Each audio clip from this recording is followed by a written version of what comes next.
Display account book, Mandar enterprises, ये entry हमारे यहाँ पे सिस्टम में ऑलरेडी रिकॉर्डेड है। Invoice number 092 dated on 3rd of August, party का नाम product along with CGST। Hello and welcome back to my YouTube channel. Let's continue the series of Tally support and services. आज का हमारा topic है credit note entry in Tally with GST। बहुत ही simple topic है लेकिन बहुत सारे confusion है। लोगों से सवाल किया जाता है कि क्रेडिट नोट का मतलब क्या होता है, तो वहां से हमें इनकम्प्लीट इन्फॉर्मेशन या फिर आधी अधूरी इन्फॉर्मेशन मिलती है। तो वो एक्चुअल में क्रेडिट नोट का मतलब क्या होता है, डेबिट नोट का मतलब क्या होता है, आज ये सारा का सारा चीज हम इस वीडियो में समझने वाले हैं। शुरुआत करेंगे कि क्रेडिट नोट का मतलब क्या है, हमें कौन कौन से ऐसे केसेस है जहाँ पे क्रेडिट नोट की एंट्री रिकॉर्ड करनी होती है और इसका पर्पस क्या होता है। साथ ही साथ क्रेडिट नोट की एंट्री कौन रिकॉर्ड करेगा, वेदर सप्लायर और बायर, और GST के अंडर क्या क्रेडिट नोट एंट्री रिकॉर्ड करने के लिए कोई टाइम लिमिट है। तो ये सारे के सारे पॉइंट्स हम आज इस वीडियो में कवर करने वाले हैं और साथ ही साथ दिए हुए एग्जांपल को हम टैली में एंट्री रिकॉर्ड करके ये भी समझेंगे कि क्रेडिट नोट की एंट्री कैसे रिकॉर्ड करनी होती है। तो चलिए शुरू करते हैं।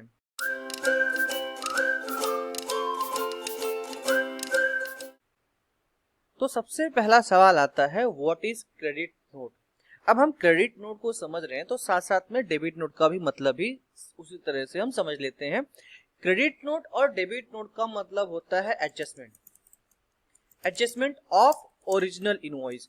ओरिजिनल इनवॉइस का मतलब ये हो गया कि देखिए आपने कोई इनवॉइस रेज किया था, चाहे वो सेल्स होगा या फिर वो आपका इनवॉइस होगा परचेज, करेक्ट।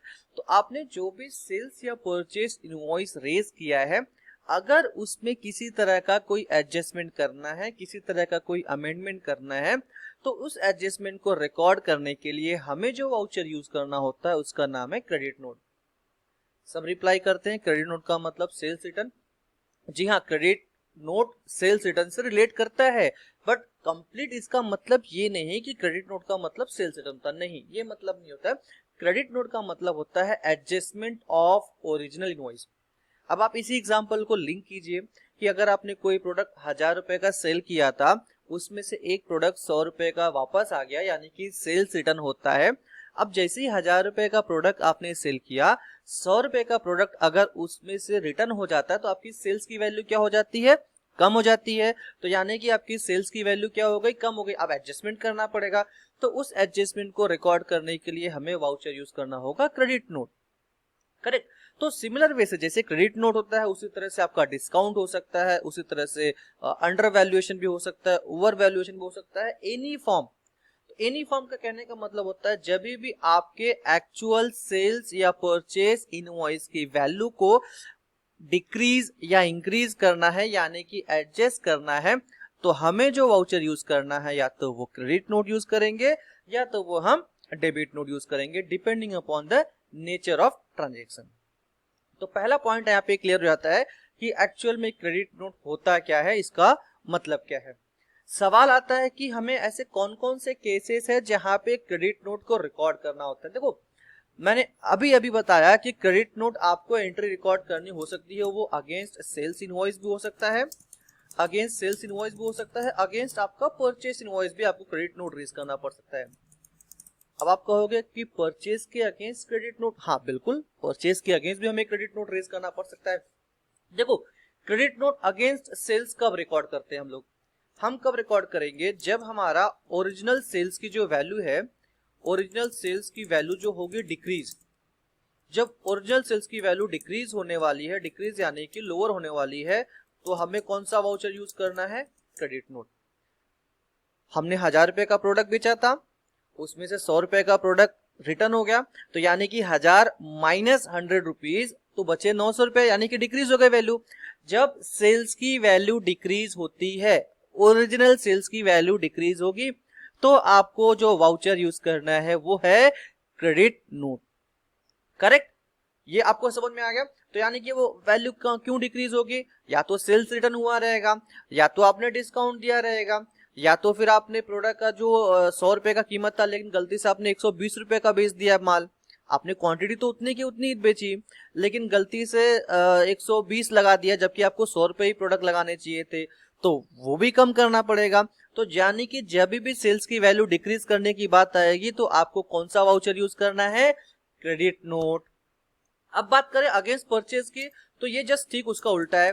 जब ओरिजिनल इनवॉइस अगेंस्ट परचेज में कब हो सकता है, आपने ओरिजिनल इनवॉइस परचेज वैल्यू जो है आपको उसको इंक्रीज करना है, इंक्रीज यानी कि बढ़ाना है, तो ऐसे केस में आपको कौन सा वाउचर यूज करना है, आपको यूज करना है क्रेडिट नोट। अब फॉर एग्जांपल आपने कोई प्रोडक्ट परचेज किया था 1000 रुपए का, 1000 रुपए का परचेज किया, अब जब रिटर्न करोगे तो डेबिट नोट होता है, तो सबको मालूम है कि जब मैं रिटर्न करूंगा तो डेबिट नोट रेज करूंगा। लेकिन सामने वाले ने मुझे बोला कि नहीं नहीं, मेरी 1000 रुपए का जो वैल्यू परचेज किया था, सामने वाले ने फोन करके बोला कि सर नहीं एक्चुअली 1000 का नहीं, वो 1200 का प्रोडक्ट था।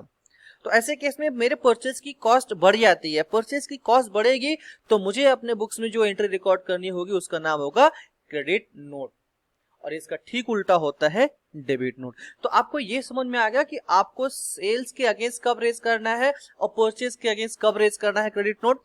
जब सेल्स की वैल्यू डिक्रीज होगी क्रेडिट नोट, और जब परचेज की वैल्यू आपकी इंक्रीज होगी तब आपको क्रेडिट नोट रेज करना है। करेक्ट, ये केसेस होते हैं। नेक्स्ट सवाल आता है, who will raise a credit note in GST. Simple सी बात करूं तो सप्लायर के पास पूरा राइट होता है कि supplier will raise a credit note. Supplier यानी कि जिसने प्रोडक्ट को सप्लाई किया है या फिर सर्विस सप्लाई किया है, तो supplier will raise that. Correct. फिर अगला सवाल आता है कि any time limit related to raise a credit note in GST. Yes, there is a time limit. Credit note देखो मैं बताऊं दो तरह के होते हैं, एक सेल्स के अगेंस्ट होता है, एक परचेज के अगेंस्ट होता है, राइट। अगर आप सेल्स के अगेंस्ट रेज करते हो तो यहाँ पे क्या होता है, यहाँ पे क्या होता है, डिक्रीज टैक्स लायबिलिटी। यहाँ पे आपकी जो टैक्स लायबिलिटी है वो डिक्रीज हो जाती है, बिकॉज आपने सेल्स किया था, आपकी लायबिलिटी बढ़ गई थी। अब अगर आप सेल्स रिटर्न करोगे तो आपकी टैक्स लायबिलिटी क्या हो जाएगी, कम हो जाएगी। तो ऐसे केस में टैक्स लायबिलिटी कम हो जाएगी तो गवर्नमेंट को लॉस होगा। तो गवर्नमेंट ने बोला है कि ठीक है हमें लॉस होगा जस्ट बिकॉज हमारी टैक्स लायबिलिटी कम हो जाएगी, आपको टैक्स कम पे करना पड़ेगा। तो इसलिए गवर्नमेंट ने क्या किया है कि कोई भी फाइनेंशियल ईयर जब खत्म होता है, फॉर एग्जाम्पल अभी कौन सा फाइनेंशियल ईयर चालू है, ये है अप्रैल 2021 से लेके मार्च 2022, यानी कि फाइनेंशियल ईयर खत्म होने के बाद अगले साल के 30th ऑफ सितंबर 2000 जो भी फाइनेंशियल ईयर होगा उस डेट तक आपको क्रेडिट नोट रिकॉर्ड कर लेना। यानी कि अगर करंट ईयर का कोई क्रेडिट नोट है मुझे रिकॉर्ड करने के लिए, तो मैं अगले साल के 30 सितंबर तक रिकॉर्ड कर सकता हूं, उसके बाद मुझे इसका कोई राइट्स नहीं है। और मैं क्रेडिट नोट अगर रिकॉर्ड करता भी हूं तो टैक्स लायबिलिटी वहां पे डिक्रीज नहीं कर सकता हूं। सिंपल। हाँ, और 30 सितंबर या फिर एनुअल रिटर्न जो फाइलिंग करते हो which ever is earlier, generally 30 सितंबर का डेट ही पहले आता है, तो 30 सितंबर से पहले आपको क्रेडिट नोट रिकॉर्ड कर लेना, अदरवाइज आपका टैक्स लायबिलिटी आप डिक्रीज नहीं कर पाओगे। अब देखो यहाँ पे परचेस में क्या होता है, परचेस में जब आपकी कॉस्ट बढ़ जाएगी तो यहाँ पे आपको आईटीसी मिलेगा, आपका आईटीसी कॉल आईटीसी इंक्रीज होगा। यहाँ पे आपका इनपुट, बिकॉज परचेस आपने 1000 रुपए का लिया था, अगर 500 बढ़ गया प्रोडक्ट की कॉस्ट तो आपको आईटीसी भी तो बढ़ जाएगा, ITC call input tax credit. तो यहाँ पे भी आपकी टाइम लिमिट होती है कि अप टू 30th ऑफ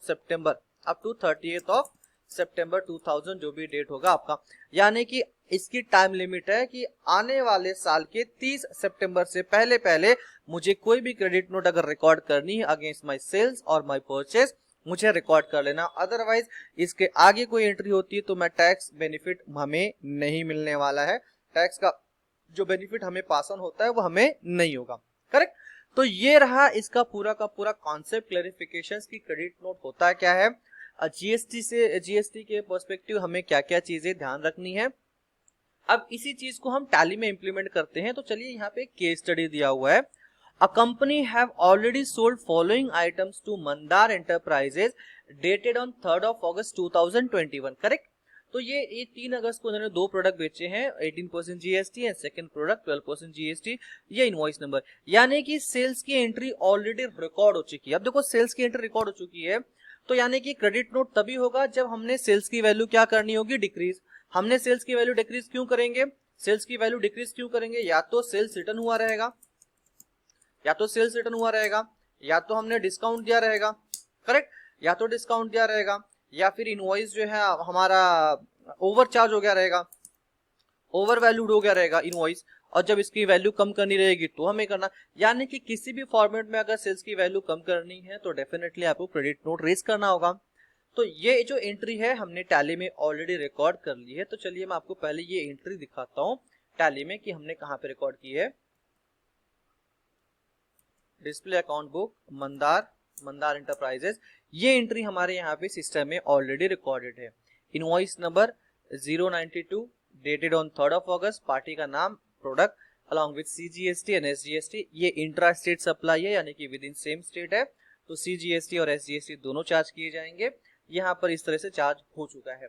अब आगे क्या हुआ है, नेक्स्ट एग्जांपल में ये बता रहा है कि later on it was found that one laptop, ये जो 5 लैपटॉप था उसमें से एक लैपटॉप फंक्शन नहीं कर रहा है, ड्यू टू इंटरनल डैमेज की वजह से वो काम नहीं कर रहा है, तो उसको 10 अगस्त 2021 को रिटर्न कर दिया गया। करेक्ट, तो यानी कि रिटर्न किया रहेगा तो रेट यही लगेगा, रिटर्न करेंगे तो रेट यही लगेगा और 18% GST भी कम हो जाएगी। तो एंट्री रिकॉर्ड करने के लिए आपको गेटवे ऑफ टैली से अकाउंटिंग वाउचर, यहां से आपको सेलेक्ट करना है डेट 10th of August। यहां पर ऑप्शन मिलेंगे क्रेडिट नोट, लेकिन आप बटन पैनल पे देखिए क्रेडिट नोट यहाँ पे हाईलाइटेड नहीं हो रहा है।